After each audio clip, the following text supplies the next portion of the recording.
പന്തളം ക്ഷേത്രം 11 ദിവസത്തേക്ക് അടച്ചിടും. പന്തളം കൊട്ടാരം രാജകുടുംബാംഗം ചോതിനാൾ അംബിക തമ്പുരാട്ടി അന്തരിച്ചതിനെ തുടർന്നാണ് തീരുമാനം. ശുദ്ധിക്രിയകൾക്ക് ശേഷം അതേസമയം തിരുവാഭരണ ഘോഷയാത്ര മുടങ്ങില്ല. വിവരങ്ങൾ ഡി ബിനോയ് നൽകും.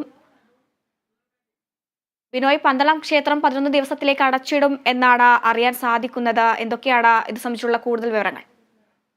ഹരിത, ഇന്ന് രാവിലെ 5:20 പന്തളം രാജകുടുംബാംഗമായ അംബിക തമ്പുരാട്ടി മരണമടഞ്ഞത്. ഇതേ തുടർന്ന് ക്ഷേത്രത്തിൽ അശുദ്ധിയായതിനാൽ ശബരിമല ശ്രീധർമ്മശാസ്താവിന്റെ മൂലക്ഷേത്രം കൂടിയായി കണക്കാക്കപ്പെടുന്ന പന്തളം ക്ഷേത്രം അടച്ചിട്ടിരിക്കുകയാണ്. അശുദ്ധി കാരണം ഇനി 11 ദിവസം കഴിഞ്ഞ് മാത്രമേ തുറക്കുകയുള്ളൂ. അതായത് ജനുവരി 17 ഈ അശുദ്ധി സംഭവിച്ചതിനാൽ തിരുവാഭരണ ദർശനം ഉൾപ്പെടെ നിർത്തിവെച്ചിരിക്കുകയാണ്. അതേസമയം മുടക്കം കൂടാതെ തിരുവാഭരണ ഘോഷയാത്ര പന്തളത്ത് പുറപ്പെടും.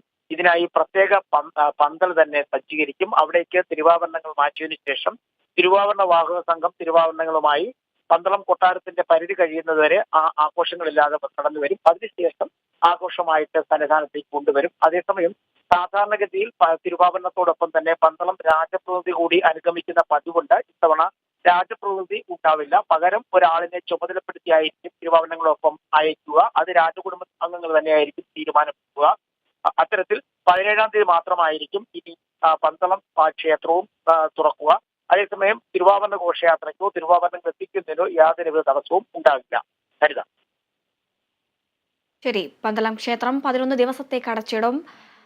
പന്തളം കൊട്ടാരം രാജകുടുംബാംഗം ചോതിനാൾ അംബിക തമ്പുരാട്ടി അന്തരിച്ചതിനെ തുടർന്നാണ് തീരുമാനമുണ്ടായിരിക്കുന്നത്. വിവരങ്ങൾ നൽകുകയായിരുന്നു ഡി ബിനോയ്. വിദേശ ചികിത്സ കഴിഞ്ഞ KPCC പ്രസിഡന്റ് കെ സുധാകരൻ തിരിച്ചെത്തിയാലുടൻ സ്ഥാനാർത്ഥി ചർച്ചകൾ ആരംഭിക്കാൻ സാധ്യത. സ്ഥാനാർത്ഥി പ്രഖ്യാപനം കാലതാമസം വരുത്താതെ പൂർത്തിയാക്കണമെന്നാണ് UDF ഘടക കക്ഷികളുടെ ആവശ്യം.